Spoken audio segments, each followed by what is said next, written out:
à notre Seigneur. Shalom à toutes, shalom à tous. Nous voulons souhaiter aux unes et aux autres la bienvenue au centre évangélique Les Verbes Divins. Que la paix du Seigneur soit avec nous, également avec tous les bien-aimés qui nous suivent via le média, via le net. Que la grâce de Dieu puisse se répandre au milieu de nous. Nous avons commencé quelques jours un enseignement avec comme thème « Pourquoi toutes ces choses nous sont-elles arrivées? Si Dieu est pour nous, si l'Éternel est pour nous, si Yahweh est avec nous, pourquoi toutes ces choses nous sont-elles arrivées ?» C'est cette question que Gédéon avait posée à l'ange de l'Éternel. Lorsque l'ange de l'Éternel lui a apparu, il battait les froment auprès de soi pour les mettre à l'abri des Madianites. En ces moments-là, les Madians asservaient la nation d'Israël. Nous avions tiré du livre de Juges dans le chapitre 6. Aujourd'hui, nous pouvons lire juste 2 versets de Juges chapitre 6. La Bible dit, l'ange de l'Éternel apparut à Gédéon et lui dit, l'Éternel est avec toi, vaillant héros. Verset 13, Gédéon lui dit, ah mon Seigneur, si l'Éternel est avec nous, pourquoi toutes ces choses nous sont-elles arrivées? Et où sont ces prodiges dont nos pères racontent quand ils disent, l'Éternel ne nous a-t-il pas fait sortir hors d'Égypte? Ne nous a-t-il pas fait monter hors d'Égypte? Maintenant, l'Éternel nous abandonne et il nous livre entre les mains de Madian. Tel est notre texte de base. En son temps, nous avions posé les fondements de notre enseignement. Nous avons essayé d'expliquer cette pensée qui se retrouve dans la réponse, même dans les questionnements de Gédéon. Gédéon qui avait évoqué 3 propos. D'abord, pourquoi toutes ces choses nous sont-elles arrivées? Il ne les a pas cités, mais nous comprenons de quoi il s'agissait. Ces malheurs qui leur étaient arrivés, ils étaient sous la servitude des Madians. Ils souffraient la peine, la faim, la pauvreté. Ils manquaient de tout. Ils n'avaient plus d'autorité. Il dit, mais Dieu est avec nous. Pourquoi toutes ces choses nous sont-elles arrivées? Et la deuxième question de Gédéon, où sont les miracles? Où sont les prodiges? Où sont les choses extraordinaires dont nos pères nous racontaient en disant, l'Éternel des armées d'une main puissante nous a fait sortir de l'oppression des Égyptiens. Et la troisième chose de Gédéon, il dit, maintenant l'Éternel nous abandonne.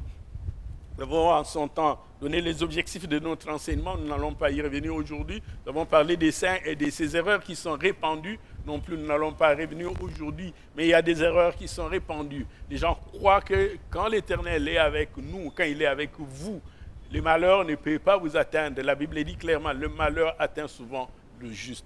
Mais l'Éternel en délivre toujours. Même si tu es juste, les malheurs peuvent bien t'atteindre. Nous avions dit aussi qu'ils peuvent bien te faire la guerre. Tu es juste. Mais les méchants, les devins, les sorciers, ceux qui pratiquent les sciences occultes, les magiciens, les marabouts peuvent bien te faire la guerre. Mais Dieu a dit par Jérémie, ils te feront la guerre.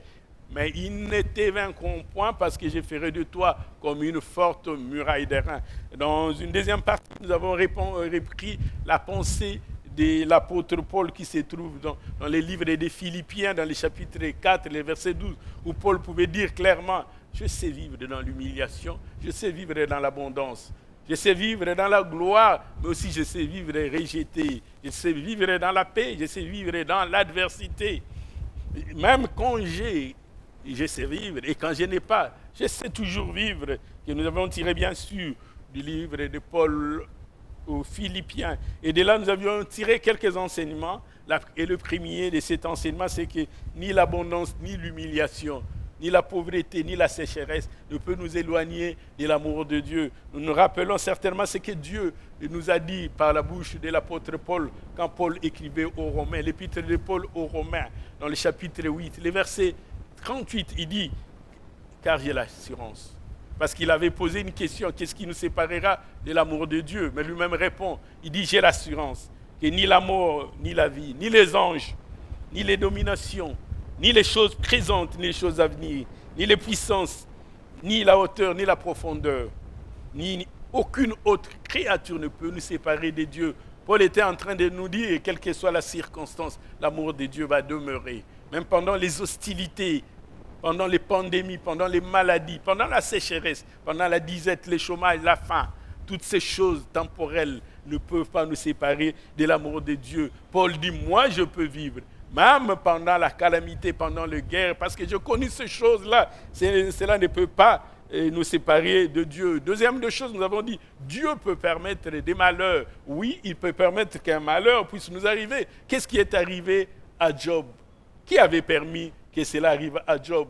C'est ainsi que Lamentation de Jérémie, dans un texte que nous avions déjà lu, dans Lamentation de Jérémie, dans les chapitres 3, versets 33 et 37, et Lamentation de Jérémie, chapitre 3, verset 37, il dit, qui dira qu'une chose arrive sans que l'Éternel ne l'ait ordonné? Même les malheurs de Job, Dieu avait permis. Dieu peut permettre que certaines situations difficiles, certaines situations de peine nous arrivent. Il peut bien le permettre, qui avait rendu Anne stérile.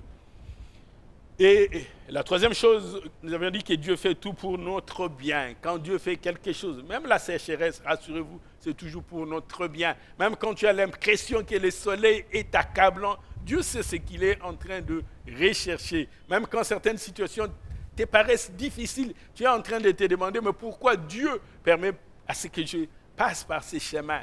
Tout ce que Dieu fait, c'est pour notre bien. Quatrième chose, Dieu nous prépare au travers des peines, aux difficultés, à des situations à venir. Imaginez-vous David qui avait été roi, mais va se retrouver dans la maison de Saül, pas comme roi, pas comme prince, mais comme serviteur. Il était en train de servir le roi pendant qu'il avait l'onction royale. Dieu voulait préparer David à la royauté. Il l'a envoyé dans le palais royal pour voir comment les choses étaient en train de se passer. Les points forts, les points faibles. Mais pendant qu'il était, il y avait de l'adversité. Plusieurs fois d'ailleurs, le roi Saül a attenté à la vie de David. Dieu nous prépare à des situations, même au travers le peine, même au travers les difficultés qui nous arrivent. Et Dieu peut aussi nous enseigner au travers la souffrance. Oui, Dieu peut nous enseigner au travers la souffrance. Dans les livres de Job, dans les chapitres 36, les 15e verset, la Bible dit, Dieu sauve les malheureux dans la misère. Et dans la partie B, il est dit de Job, chapitre 36, verset 15, il dit, c'est par la souffrance que l'Éternel l'avertit. Il l'enseigne, il l'équipe, il les prépare par la souffrance. C'est par la souffrance que l'Éternel l'avertit. Aujourd'hui, j'aimerais qu'ensemble nous puissions répondre à cette question essentielle posée par Gédéon à l'ange de l'Éternel. Pourquoi toutes ces choses nous sont-elles arrivées? Parce que l'ange de l'Éternel était en train de dire à Gédéon, l'Éternel avec toi, vaillant héros. Et Gédéon trouvait cela contradictoire. Il se disait, si l'Éternel est avec nous, mais pourquoi toutes ces choses nous sont-elles arrivées? Est-ce que Dieu est-il en train de voir comment nous sommes assiégés, comment nous sommes asservis, comment nous sommes sous le joug de l'esclavage, comment les Madianites se moquent de nous? Est-ce que Dieu voit? Pourquoi toutes ces choses nous sont-elles arrivées? Les sous-thèmes donc que je m'en vais nous proposer aujourd'hui, c'est que l'Éternel a tout fait pour un but. L'Éternel a tout fait pour un but. Même lorsque Israël était asservi par les Madianites, c'était pour un but. Même lorsque tu penses que la situation est difficile, l'Éternel a tout fait pour un but. J'aimerais en ce jour nous proposer des textes de lecture. Exode chapitre 2, du 2e au 4e verset. Livre d'Exode chapitre 7, du 2e au 4e verset. Et nous lirons le Proverbe chapitre 16, du 3e au 4e verset. Proverbe chapitre 16, du 3e au 4e verset. Si vous êtes prêts avec moi, nous pouvons lire Exode chapitre 2, du 2e au 4e verset. Voici ce que la Bible dit. Exode chapitre 7, du 2e au 4e verset. L'Éternel dit à Moïse, toi, tu diras tout ce que je t'ordonnerai, et Aaron ton frère parlera à Pharaon, pour que Pharaon laisse aller les enfants d'Israël hors de son pays, hors d'Égypte. Verset 3. Et moi, j'endurcirai le cœur de Pharaon, et je multiplierai mes signes et mes miracles dans les pays d'Égypte. Pharaon ne vous écoutera point. Je mettrai ma main sur l'Égypte, et je ferai sortir du pays d'Égypte mes armées, mon peuple, les enfants d'Israël, par des grands jugements. Dieu est en train d'envoyer Moïse auprès de Pharaon pour demander à Pharaon de laisser passer, de laisser sortir les enfants d'Israël. Mais Dieu lui-même dit, j'endurcirai le cœur de Pharaon, des choses qui peuvent paraître contradictoires. Il demande une chose, mais lui-même agit dans le sens contraire. Proverbe chapitre 16, versets 3 à 4. Proverbe 16, versets 3 à 4. La Bible dit, « Recommande à l'Éternel tes œuvres et tes projets réussiront. L'Éternel a tout fait pour un but, même les méchants pour les jours du malheur. L'Éternel a tout fait pour un but, pour un objectif, pour une mission. L'Éternel a des choses à atteindre. Il a fait toutes choses pour un but. Rassurez-vous, Dieu qui a créé même les insectes, c'est pour un but. Il ne s'est pas trompé. Ce n'est pas qu'il n'a pas achevé une formule. Il voulait faire un lion et puis il n'a pas terminé. Et il en a fait quelle sorte d'insecte. L'Éternel a tout fait pour un but. Dans les textes que nous avions lus d'Exode, Dieu est en train d'envoyer Moïse chez le Pharaon pour demander à Pharaon de libérer les enfants d'Israël. Dieu aurait pu faire que la chose soit aisée et facile. Dès que Moïse parle, Pharaon libère les enfants d'Israël et ils vont tranquilles. L'Éternel dit, mais ils ne verront pas ma grandeur. Il suffit qu'ils parlent et que les enfants d'Israël soient libérés. Comment ils témoigneront de la grandeur de Dieu? Comment pourras-tu dire, Dieu s'appelle El Rapha, le Dieu qui guérit, si tu n'as jamais été malade? Mais si tu n'as jamais été dans le besoin, comment tu l'appelleras Yahweh Jireh, le Dieu qui pourvoit? Mais si tu n'as jamais été dans l'adversité, dans le combat, comment pourras-tu l'appeler Yahweh Sabaoth? Il va créer des circonstances, des conditions pour que tu comprennes certaines choses que tu ne peux pas comprendre quand tu ne les vis pas. Il va te mettre dans ces conditions et ta bouche témoignera. Quand tu le parleras de lui comme El Jireh, comme Jéhovah Jireh, tu parleras des choses que tu as vécues. C'est comme ça que Abraham en parle, pas une histoire qu'on lui a racontée, mais parce qu'il a vu comment Dieu avait pourvu. Il pouvait témoigner de cela. Il pouvait parler de la grandeur de Dieu. Il pouvait les magnifier. Dieu a fait toutes choses pour un but. Il dit, tu iras dire. Mais pendant qu'il envoie Moïse, il endurcit. Il dit, il ne faut pas que la chose paraisse facile. Si c'est facile, vous ne comprendrez pas la grandeur de Dieu. Même plus tard, vous allez voir, quand Dieu envoie Gédéon pour combattre les Madianites, Gédéon va prendre 32 000 hommes des pieds, des combattants. Dieu va dire à Gédéon, mais le peuple qui est avec toi est trop nombreux. Ils risquent de croire que c'est à force de leurs bras qu'ils se sont libérés des Madianites. Ils sont nombreux. Non, je ne peux pas accomplir des miracles dans des conditions comme ça. Il ne faut pas que la chose paraisse aisée et facile à leurs yeux. Mais nous avons gagné, mais nous étions nombreux. Il en prend 3000, il dit, ils sont nombreux. Dieu dit, non, je ne peux pas aller combattre. Tu ne peux pas avec 3000. Il faut avoir un petit nombre pour que la chose paraisse extraordinaire, même lorsqu'il devait combattre. C'est un circoncis appelé Goliath qui insultait l'armée de l'Éternel. Dieu pouvait se choisir aussi un homme robuste, un géant, un puissant, un guerrier depuis l'enfance. Il dit non, ils ne verront pas la grandeur de Dieu. Je préfère prendre un petit enfant pour confondre la sagesse des sages. Il ne faut pas qu'il soit de la même taille, de la même race. Et même lorsque Saül va donner à David son armure, sa cuirasse, le casque qu'il avait, les boucliers qu'il avait, la lance, les javelots. Il dit non, si je vais combattre avec cela, il dira bien sûr, j'étais couvert parce que j'avais une cuirasse.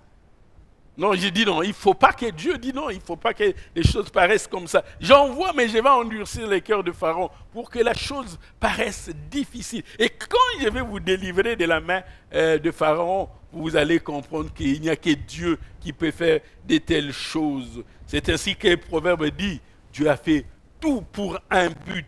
Même lorsque Pharaon s'endurcissait, même lorsque les enfants d'Israël étaient partis, ils étaient dans le désert, ils vont se retrouver dans la mer, il va encore endurcir les cœurs de Pharaon, dit, poursuis-le. Il fait toutes choses pour un but. Même lorsque tu as l'impression que tu es abandonné, tu es rejeté, que ta situation est difficile, rassure-toi que Dieu fait toutes choses pour un but. Paul le dit si bien dans le texte aux Romains que nous avons lu tout à l'heure, mais dans les versets 28, il dit « Toutes choses concourent au bien de ceux qui aiment Dieu, de ceux qui sont appelés d'après son dessein.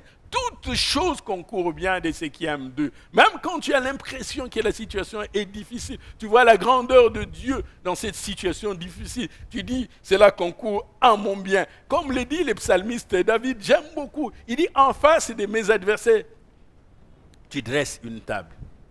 Tu ondules ma tête et ma coupe déborde. Quand il y a des adversaires, David ne voyait plus les adversaires. Chaque fois qu'il y avait des adversaires, il voyait une table dressée. Et l'Éternel était en train d'huile sa tête et sa coupe débordée. Oui, il peut créer des conditions comme cela. Toutes choses concourent au bien de ceux qui aiment Dieu, de ceux qui sont appelés selon son dessein. Et l'Ecclésiaste, dans le chapitre 7, verset 14, il dit, au jour du bonheur, réjouis-toi. Au jour du malheur, réfléchis.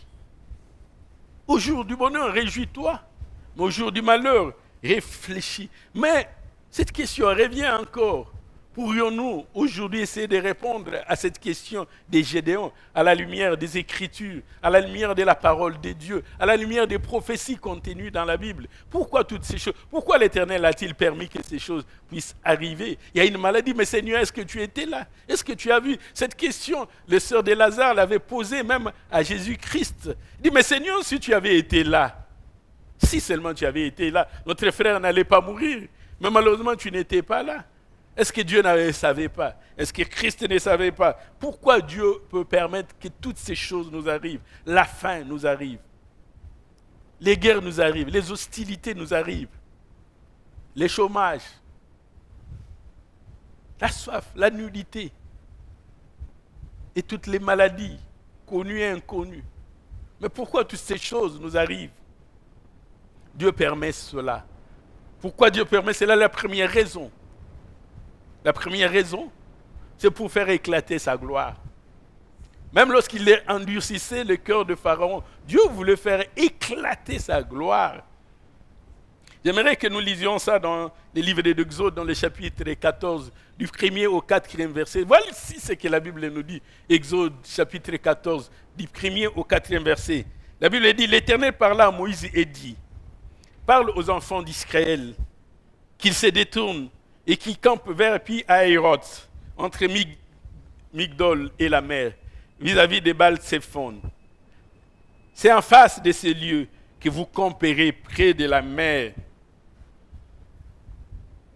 Pharaon dira des enfants d'Israël, ils se sont égarés dans le pays.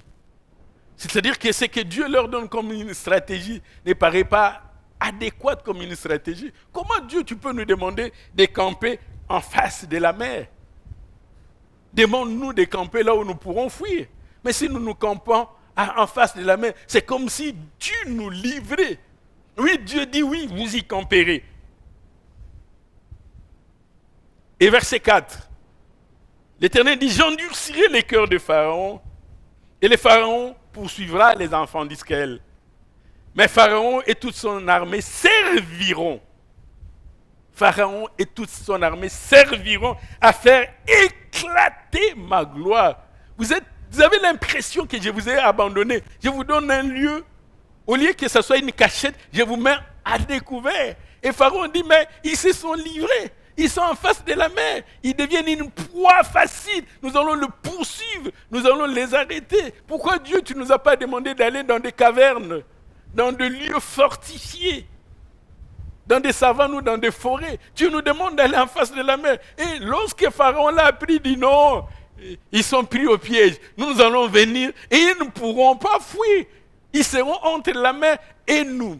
Dieu dit oui, mais cela servira à faire éclater ma gloire quand ils viendront. Mais Pharaon et toute son armée serviront à faire éclater ma gloire. Et les Égyptiens sauront que je suis l'Éternel. Et les enfants d'Israël firent ce que Dieu avait dit. Ce sont des choses assez compliquées que nous n'arrivons pas à comprendre avec la sagesse de l'homme. On te dit, au lieu de te cacher, on dit non, prends la rivière qui est en face de toi, mets-toi là-bas. Mais Dieu, quelle sorte de cachette? Je suis exposé de oui, c'est le meilleur endroit que j'ai trouvé. Et Pharaon dira, ils se sont égarés, ils ne pourront pas fuir, nous allons les cueillir comme des mangues mûres. Mais lorsqu'ils viendront, ils serviront pour faire éclater ma gloire. Il y a des choses qui arrivent. Dieu peut permettre cela pour faire éclater sa gloire. Nous nous rappelons encore l'histoire de la maladie de Lazare, qui se trouve dans Jean chapitre 11. On va dire à Jésus-Christ, ton ami, celui que tu aimes, est malade. Quelqu'un d'autre, moi, toi, les comètes mortels, nous devrions nous hâter pour aller peut-être accomplir un miracle, peut-être le soulager, peut-être passer les derniers moments ensemble. Au lieu de se hâter, Jésus-Christ va passer encore 2 jours. Mais Christ, est-ce que tu avais saisi les messages? Est-ce que ce n'était pas une petite maladie, une maladie grave? Mais la réponse de Jésus-Christ est tout à fait étonnante, tout à fait surprenante. Jean chapitre 11, à partir du 1er verset. Voici ce que la Bible parle de cet homme malade, Lazare, qui habitait à Béthanie, village de Marie et de Marthe. Sa sœur. Dans le verset 2 de Jean chapitre 11, la Bible dit, c'était cette Marie qui oignit de parfum le Seigneur et qui lui essuya le pied avec ses cheveux. C'était son frère Lazare qui était malade. Verset 3, les sœurs de Lazare envoyèrent dire à Jésus, Seigneur, voici celui que tu aimes, ce n'est pas n'importe qui. Celui que tu aimes est malade. Après avoir entendu cela, verset 4, après avoir entendu cela, Jésus dit, cette maladie n'est point à la mort. Nous on dit, il est gravement malade. Jésus dit oui, ce n'est pas à la mort. Jésus, nous ne comprenons pas. C'est comme si on venait te dire ton frère est dans le coma et tu restes serein, de marbre, tranquille. Et Christ dit, mais elle est pour la gloire de Dieu. Selon la sagesse de l'homme, on n'arriverait pas à comprendre. Moi, mon frère est malade. Toi, tu dis, cette maladie n'est pas pour la mort, mais c'est pour la gloire de Dieu. Et il ajoute, afin que les fils de Dieu soient glorifiés par elle. Cette maladie sert à montrer la gloire de Dieu. Dieu veut que ta situation devienne désespérée. Et quand il va accomplir le miracle, les gens disent, ça c'est Dieu. Ça c'est Dieu. Si la situation est aisée, les gens ne verront pas la main de Dieu. Non, les gens diront non, ça c'est du domaine du faisable. Dieu voudrait que la situation devienne désespérée. On dit ici, il n'y a plus rien. Même le médecin le déclare. Il dit, non, arrêtez d'acheter les médicaments, vous perdez votre argent. Il n'y a plus rien. J'ai dit oui, ça c'est le moment pour intervenir. Il dit, cette maladie, ce n'est pas pour la mort, mais pour faire éclater la gloire de Dieu. Dieu peut permettre que certaines situations t'arrivent. Gédéon, tu poses la question, pourquoi toutes ces choses nous sont-elles arrivées? L'une des réponses, pour faire éclater la gloire de Dieu, pour faire éclater la grandeur de Dieu, même les païens, les incirconcis, ceux qui ne croient pas, ceux qui n'ont jamais vu, puissent voir et qui puissent parler, comme Job avait dit un jour, mes oreilles avaient entendu parler de toi. Aujourd'hui, ils ont vu ta gloire. Oui, cela sert pour faire éclater la gloire de Dieu.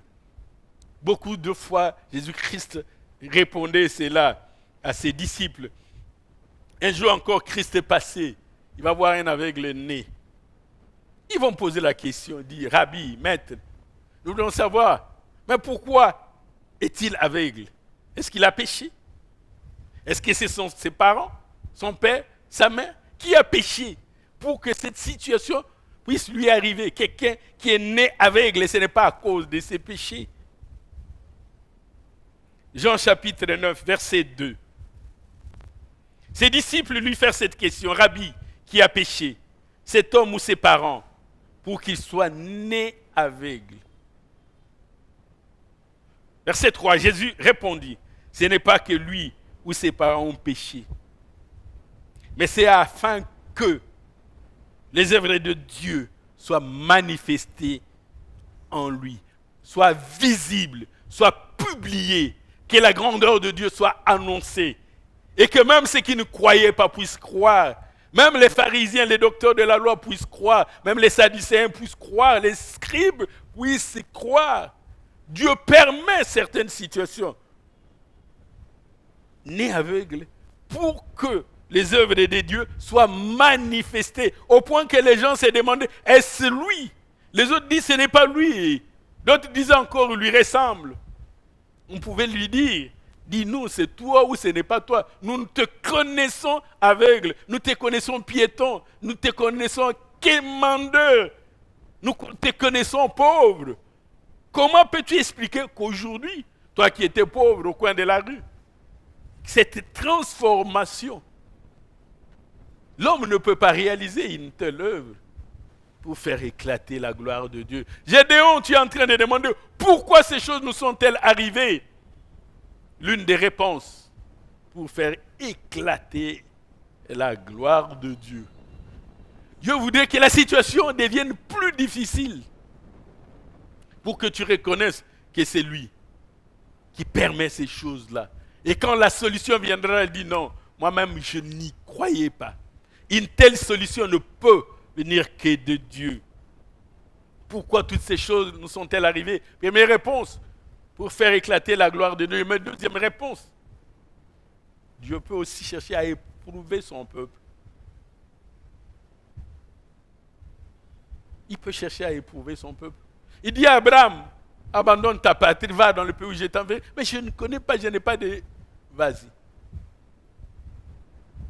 Il dit à Abraham, donne-moi ton fils, l'unique, celui que tu aimes, pour éprouver son peuple. Juge chapitre 2, versets 21 et 22, la Bible dit ceci. Dans Juge chapitre 2, versets 21 et 22. Voici ce que l'Éternel dit. Je ne chasserai plus devant eux aucune des nations que Josué a laissées quand il mourut. Éternel, pourquoi tu ne les chasses pas? Non, je ne les chasserai pas. Tu permettras que les adversaires habitent autour de moi? Oui. Je ne les chasserai pas. Tu permettras que les ennemis habitent autour de moi? Oui.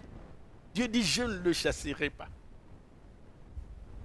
Mais pourquoi il ne le ferait pas? Juge chapitre 2, verset 21. Lisons le verset 22. Dit, c'est ainsi que je mettrai par elles, par ces nations païennes, ces incirconcis. Par elles, Israël a l'épreuve, pour savoir s'ils prendront garde ou non de suivre la voie de l'Éternel, comme leurs pères y ont pris garde. Comment tu sauras que tu es fort si tu n'as jamais été tenté?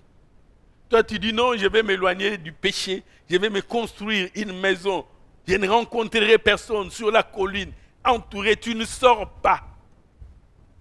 Tu ne rencontres personne. Et tu dis, je suis fort, j'ai vaincu. Tu n'as pas vaincu. Pour être fort, il faut résister devant la tentation, devant l'adversité, devant les hostilités, rencontrer les problèmes et les surmonter, rencontrer les difficultés et trouver des solutions. Il dit, je laisserai ces nations païennes au milieu de vous pour vous faire la guerre, pour que ceux qui n'ont pas connu la guerre connaissent la guerre. Et c'est par ces nations que je vais éprouver mon peuple. C'est par elles. Dans le chapitre 3 des Juges, les premiers versets, il dit ceci. Juges chapitre 3, les premiers versets. Voici les nations que l'Éternel laissa. Les nations que l'Éternel laissa pour éprouver par elles Israël. Tous ceux qui n'avaient pas connu toutes les guerres de Cana. Toi, tu te demandes, mais pourquoi ces guerres nous sont-elles arrivées? Dieu dit, je vais laisser ces nations-là. Pour quelle raison? Pour que ceux qui n'avaient pas connu la guerre, connaissent la guerre. Il les laisse intentionnellement, de manière délibérée. Pour que ceux qui n'avaient pas connu la guerre connaissent la guerre. Mais pourquoi toutes ces choses nous sont-elles arrivées? Mais pourquoi l'ennemi peut nous agresser? Oui, Dieu veut t'éprouver par ces nations païennes.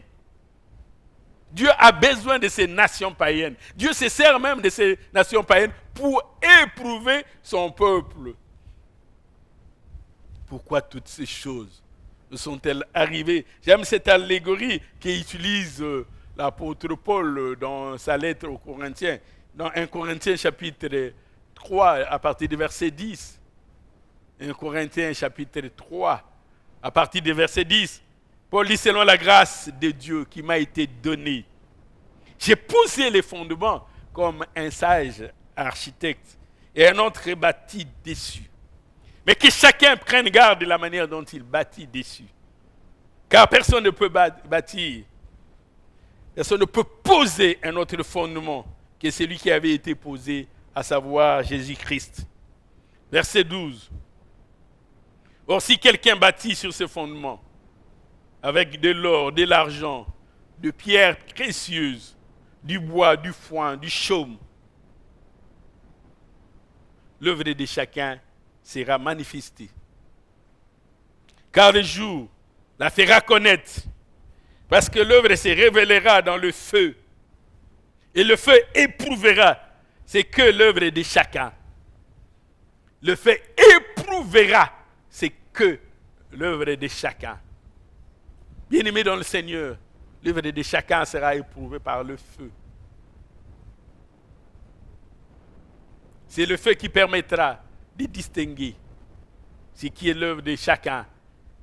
Est-ce que tu as bâti avec de l'or, de l'argent, de pierres précieuses, du bois, du foin, du chaume?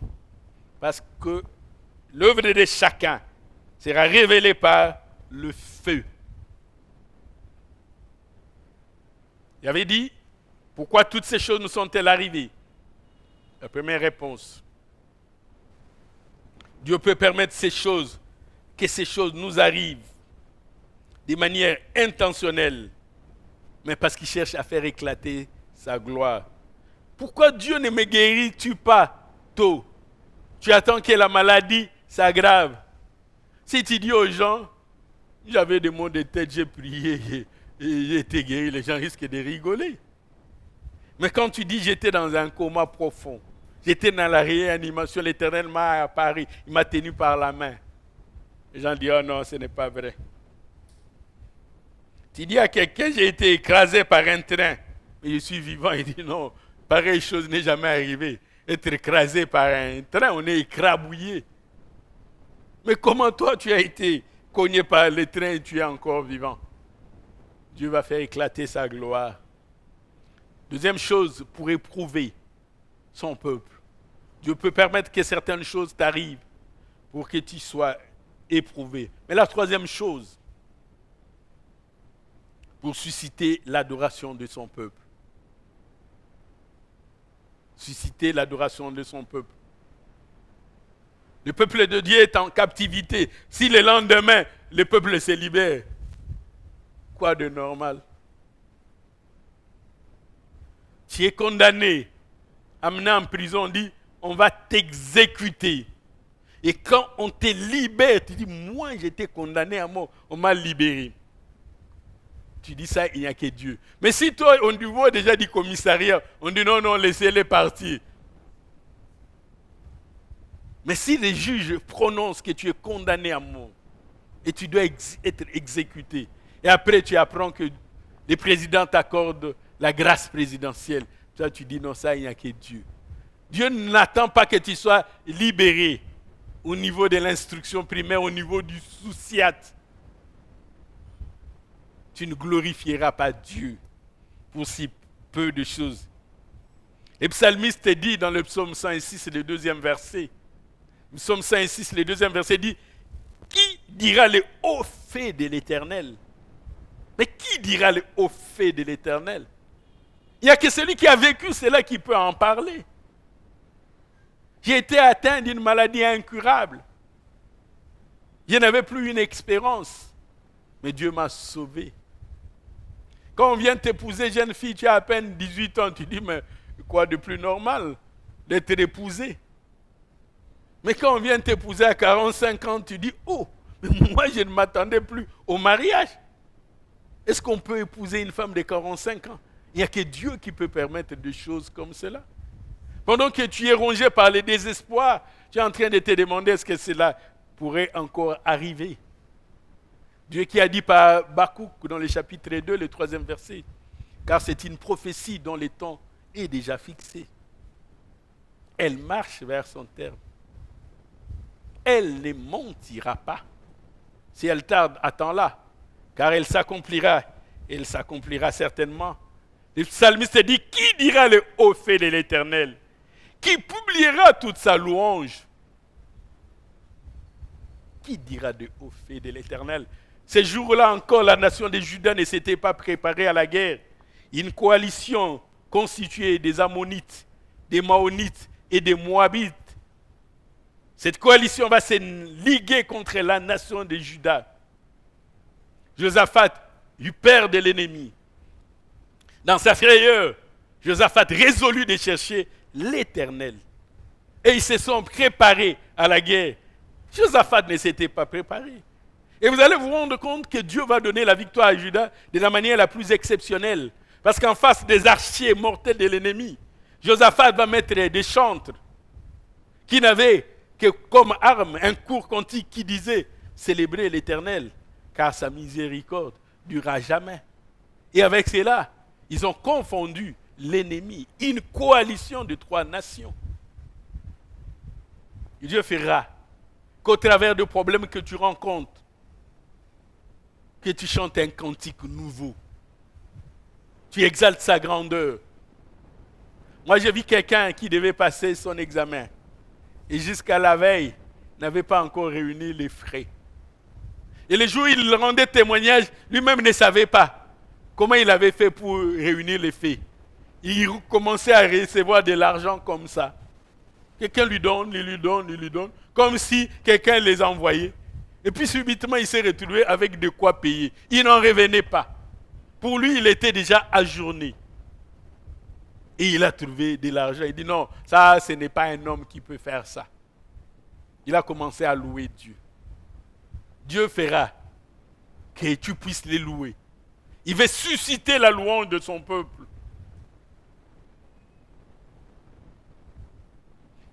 Le psalmiste dit dans les cantiques des degrés, le psaume 126, parmi les cantiques qu'on appelle les cantiques des montées qui sont attribués à David, dans les premiers versets, il dit « Quand l'Éternel ramena les captifs de Sion, nous étions comme ceux qui font un rêve. » Oui, Dieu fera des choses énormes. Nous avons été dans la captivité. Des années, on se disait, est-ce que nous verrons encore Sion? Quand nous reverrons Sion. Nos oppresseurs nous demandaient de chanter un cantique de louange à notre Seigneur. Mais nous leur disions, sur le bord de la rivière de Babylone, comment pourrons-nous chanter un cantique à notre Seigneur? Mais le jour où l'Éternel va le ramener, il se disait, est-ce que c'est vrai? Et même disait, nous étions comme ceux qui font un rêve. Et l'on disait parmi les nations, leur Dieu leur a fait du bien. Oui, Dieu permettra des choses comme ça. Les gens disent non, il n'y a que Dieu. La rejetée qui a été élevée, non, il n'y a que Dieu.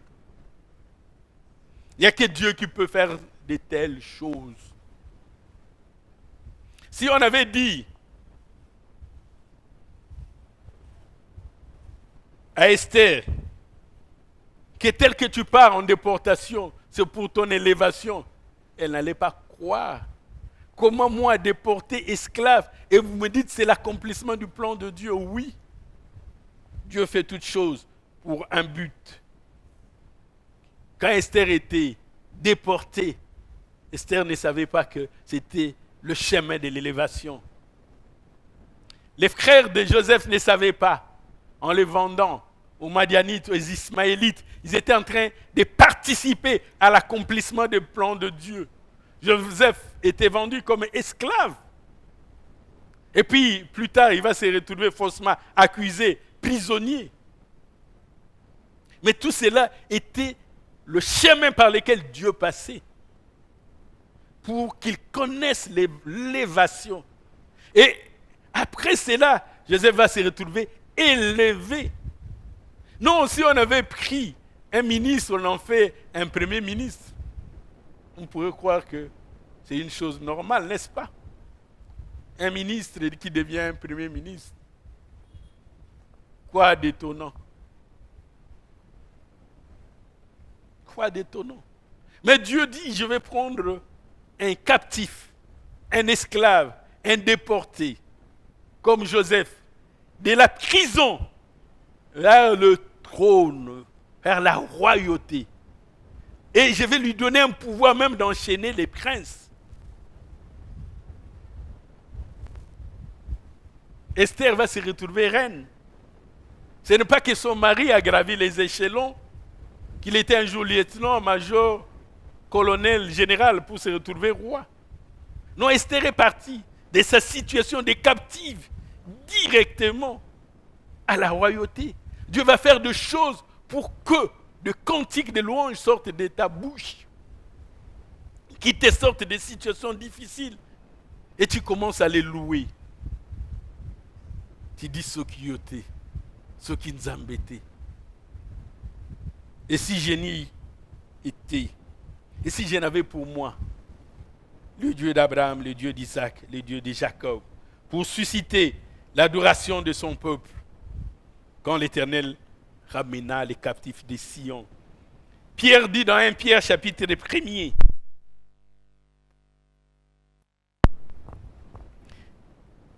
du 6e au 7e verset, 1 Pierre chapitre 1er, du 6e au 7e verset, voici ce que la Bible dit. 1 Pierre chapitre 1er, du 6e au 7e verset. C'est là ce qui fait votre joie. Quoique maintenant,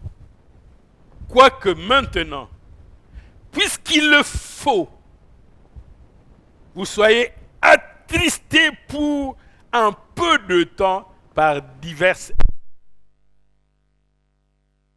Il le faut. Il dit il est nécessaire. Il dit il est indispensable, inévitable, nécessaire. Il faut que vous soyez attristés pour un peu de temps. Vous devez être attristés. Vous devez être dans la désolation, dans la peine, dans la souffrance, dans le pleur, dans les grincements des dents. Mais c'est là pour un court moment. Il dit afin que l'épreuve de votre foi, c'est la raison. Quand il dit afin que, pour que, cela devient comme une conséquence, comme une suite logique. L'épreuve de votre foi, plus précieuse que l'or périssable, qui cependant est éprouvée par le feu, et pour résultat,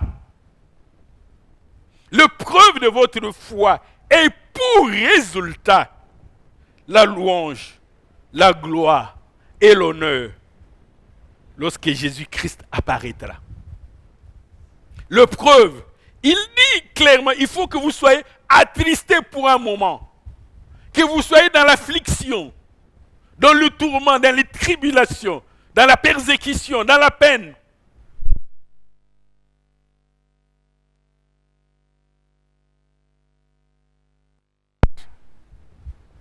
Que vous connaissiez la pauvreté, les rejets, l'abandon. Mais il dit c'est pour un peu de temps.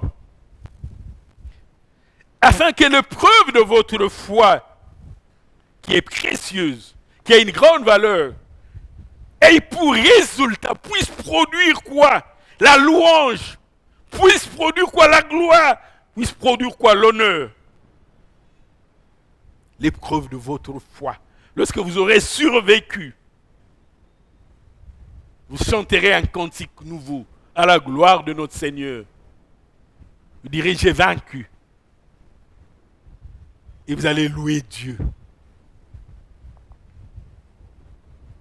Pourquoi toutes ces choses nous sont-elles arrivées? J'ai dit pour faire éclater la gloire de Dieu. J'ai dit pour éprouver le peuple de Dieu. Mais aussi pour amener, pour susciter la gloire, la louange à l'Éternel. Avant que David ne puisse vaincre Goliath, je ne sais pas s'il y avait un cantique composé à la gloire de David. Mais lorsque David avait vaincu Goliath, les gens pouvaient chanter et donner à David une gloire plus grande que celle qui revenait au roi qui régnait. Il y aura un cantique nouveau. Lorsque tu vas surmonter l'épreuve et les difficultés dans lesquelles tu te retrouves. Mais quatrième de choses, pourquoi ces choses nous sont-elles arrivées? Lorsque Gédéon va prendre 32 000 hommes, Dieu dit qu'ils sont nombreux. 3 000 dit non. Il faut les faire passer par l'épreuve. Je voudrais retenir ceux-là qui iront combattre. Dieu cherche à purifier son peuple. Comme on purifie l'or, quand on met l'or sur le feu, on voudrait les séparer des impuretés, des scories, des éléments inutiles. Et Dieu te fera passer par des moments difficiles. Dis-toi, Dieu cherche à me purifier. Dieu cherche à me débarrasser de toutes ces choses encombrantes pour purifier son peuple. Le psalmiste dit dans le psaume 66, du 10e au 12e verset, le psaume 66. Voici ce que le psalmiste dit. Car tu nous as passé ou crésé comme l'argent.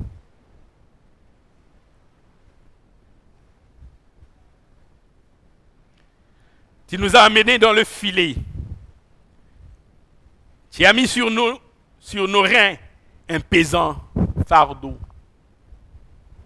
Dans le verset 12, il dit, tu as fait monter des hommes sur nos têtes. Et nous avons passé par le feu et par l'eau. Mais tu nous en as tirés pour nous donner l'abondance. Nous sommes passés par l'eau, mais nous n'avons pas été submergés. Nous sommes passés par le feu, nous n'avons pas été consumés. Comme de l'or qu'on cherche à purifier. Dieu cherchait à nous épurer. L'épreuve qui t'arrive, c'est pour ton bien. Ce n'est pas pour te consumer. Et le livre des Proverbes dit clairement que les fourneaux, c'est pour l'or. Quand on fait passer l'or au fourneau, c'est pour l'éprouver. C'est pour les nettoyer. C'est pour enlever ce qui est impur. C'est pour enlever ce qui est inutile. Zacharie dit dans Zacharie chapitre 13, verset 9, il dit, je mettrai ces tiers dans le feu. Je les purifierai comme on purifie l'argent. Je les prouverai comme on éprouve l'or. Il invoquera mon nom et je l'exaucerai. Je dirai, c'est mon peuple. Et il dira, l'Éternel est mon Dieu. Bien-aimé dans le Seigneur, quand quelqu'un cherche de l'or, l'or qu'il a ramassé, qu'il a extrait, n'est pas encore de l'or pur. Pour avoir de l'or pur, 100% or, va faire passer l'or par le feu. Et Dieu permettra que tu passes par le feu. Mais ce n'est pas pour te consumer, mais c'est pour te purifier. Pour t'amener à abandonner des choses inutiles, des choses qui t'encombrent, que tu regardes cela comme des choses inutiles. Tu étais certainement attaché à des choses. Je me rappelle encore un collègue qui avait une touffe de cheveux, une belle coiffure. Il pouvait s'enorgueillir.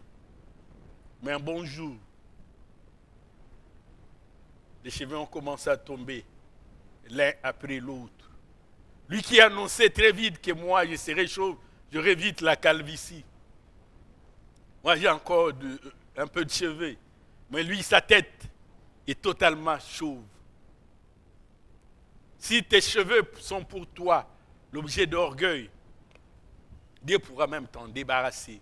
Pas parce qu'il ne t'aime pas. L'apôtre Paul avait demandé à Dieu de lui enlever l'écharde que Paul avait dans sa chair. Paul lui-même dit 3 fois, j'ai prié le Seigneur pour m'enlever cette écharde. Dieu lui dit, ma grâce te suffit. Il dit, mais regarde, il dit, non, tu as obtenu une grâce excellente. Si tu continues à chercher des choses charnelles, cela ne servira pas pour ta gloire. Ça va te rendre orgueilleux. Laisse cette écharde-là. Dieu peut nous purifier. Et par Malachie dit, dans Malachie chapitre 3, verset 3, il s'assiera, il fondra, il purifiera l'argent. Il purifiera les fils de Lévi. Il les éprouvera comme on est pur l'or et l'argent. Il va les épurer, les rendre purs, enlever les imperfections. et ils se présenteront devant l'Éternel. Ils présenteront à l'Éternel des offrandes avec justice. Il y a certaines choses qui t'arrivent. Tu vas te demander, mais pourquoi? Moi, j'habitais Kinshasa, mais Dieu voudrait que je me retrouve à l'intérieur. Oui, Dieu sait. Peut-être qu'il veut te débarrasser de la mauvaise compagnie que tu as. Dieu sait que les mauvaises compagnies corrompent les bonnes mœurs. Il dit de toi-même, tu n'es pas suffisamment fort. Il va t'éloigner. Et le jour où tu rendras, tu vas te dire, est-ce que c'est vrai, moi j'ai côtoyé ces gens? Tu ne vas plus les reconnaître. Dis non, je ne pouvais pas côtoyer ces gens. Dieu va te sortir de ces milieux. Quand tu reviendras en les regardant, tu dis non, ce milieu n'est pas digne de moi. Dieu le fera. Il le fera pour te purifier. Et je voudrais t'annoncer, mon frère et ma soeur, Dieu le fera. Pourquoi toutes ces choses nous sont-elles arrivées? Dieu cherche à te purifier, afin que tu te présentes digne devant lui et lui offrir des offrandes de justice. Tant qu'il ne t'a pas purifié, tu ne peux pas lui présenter les offrandes de justice. Il va préparer et même occasionner des situations que tu vas considérer comme tristes, des situations que tu vas considérer comme malheureuses. Mais Dieu sait, Dieu fait tout pour un but. Même ce qui t'arrive, c'est pour un but. Toutes choses concourent au bien de ceux qui aiment Dieu, de ceux qui sont appelés d'après son dessein. Quand cela t'arrivera, bien-aimé dans le Seigneur, comme Ecclésiaste l'a dit, au jour du bonheur, réjouis-toi. Au jour du malheur, réfléchis. Quand un malheur t'arrivera, dis-toi, qu'est-ce que le Seigneur veut m'enseigner? Parce que Dieu a tout fait pour un but. Tu peux demander un emploi quelque part, on ne t'a pas engagé. Dieu peut-être a trouvé que ce n'est pas encore le moment. Peut-être que ce n'est pas l'entreprise qui te convient. Dieu a fait tout pour un but. C'est ainsi qu'à tout moment, il faut glorifier le Seigneur. Seigneur, je voulais être engagé à la DGDA. Je n'ai pas été retenu. Je te loue, je t'élève, je t'exalte, je te magnifie. Je sais que tu as un plan parfait pour moi. Susciter la louange, tu l'adores, tu dis oui. Tu t'attendais à ce que tel frère vienne se présenter et te marier. Et il n'est pas venu. Dis Dieu, tu as voulu. Certainement, tu m'as préparé un meilleur. Ce n'est pas lui. Si c'était lui, tu allais permettre. Comme tu n'as pas permis, je te loue de ce que le meilleur est à venir. Et tu vas élever Dieu, tu vas l'exalter. Tu dis merci Seigneur. Moi, l'homme, je pouvais me tromper, comme Dieu avait dit à Samuel. L'homme regarde ce qui frappe les regards. Mais Dieu regarde l'intérieur. Si ça ne dépendait que de Samuel, le roi serait soit Eliab, soit Chiméa, soit Abinadab. Lorsqu'il les regardait, il dit oui, certainement, l'Éternel, loin de l'Éternel, et devant moi, Dieu dit non, ce n'est pas lui. Il les rejeté. Mais quand c'est fit, les temps de David dit oui, c'est lui. Ouin-le. Quand le temps viendra, ne t'inquiète pas qu'Abinadab, Chiméa et Eliab aient été rejetés. Dieu a permis et il sait pourquoi il a permis. Tu étais en larmes, tu disais oui, oui, c'est lui. Tu allais engamber, quelle prestance, quelle posture. Dieu peut rejeter. Dieu peut permettre aussi, surtout pour nous conduire à la perfection. Pour nous conduire à la perfection. Il y a des choses qui arrivent. Dieu dit non, non, non, non, ce n'est pas encore prêt. Rassure-toi, vous pouvez acheter les haricots. Mais les haricots, tous ne sont pas cuits de la même manière. Il y a des haricots qui sont tendres, d'autres qui disent qu'il est bon repas. Ce n'est pas parce qu'on a terminé de préparer qu'il est bon. Mais toi, tu peux rester 2 heures. Mais après, quand on te mange, on dit oui, il est bon. Et celui qui était venu avant, on dit non, non, non, pas lui. Et tu es rejeté. Dieu fait toutes choses pour un but. Le psalmiste dit, dans le psaume 23, parmi les psaumes du berger, dit quand je marche dans la vallée de l'ombre de la mort, je ne crains aucun mal, car tu es avec moi. Ton bâton et ta houlette me rassurent en face de mes adversaires. Tu dresses une table. Bien-aimé dans le Seigneur. Mais si tu ne veux pas rencontrer l'adversité, la table ne sera pas dressée. Et comment ta coupe recevra de l'huile pour qu'elle déborde.